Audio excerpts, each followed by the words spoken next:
Sanibonani, kunalento engifuna ukuthi siyilungise bafowethu la ku-Instagram. Labantu abafika ku-Instagram wami bafuna ukuzokhuluma ukuthanda kwabo nembono yabo nento abayicabangayo ngami. Ngicela niphume niphele kumina, lalelani lana. Mina ave ngizozwa ngani ngoba nako nifuna ukuthi ngenze into ethandwa yinina. So umuntu menenkinga nami noma nento ayicabangayo mhlawumbe acabanga ukuthi yimbi ngami, akayigcine kuyena ngoba mina angeke uzongibona nje ngigamanxa ku-Instagram benu ngizokhuluma ukuthanda kwami ngoba angihlangene kahle kahle. Futhi-ke phela nikhumbule ukuthi sisuke singazani njengoba uzofika nje bese uzokhuluma ukuthanda kwakho kumina. Phumphele kumina ukuthi umathandana kwasho kwacima ubani uyathandwa ubani akathandwa, wena unenkinga kwasho kwacima njani kugcine kuwena lokho umuntu ngoba angihlangene nawe ayazani.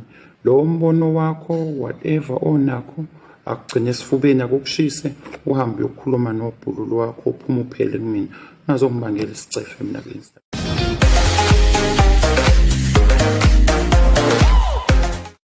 Hello everyone, welcome back to Sunny Live Channel. Thank you so much guys for tuning in. Well guys, le video lena ke uMayeni we posted after that episode yet Thursday where yena no Macele rejected Makhumalo's invite umembeso.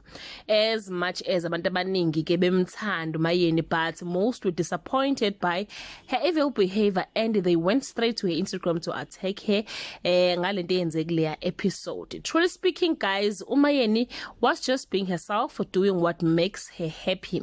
Even Makhumalo admitted ukuthi Mayeni is tolerating her, but she doesn't like her and she was not surprised by her rejection.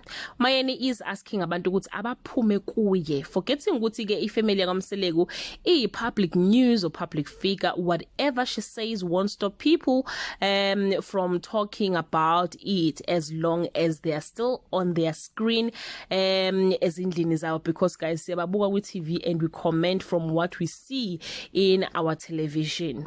Please check this video and share your opinion. Was Mayeni right by addressing this situation? Bye.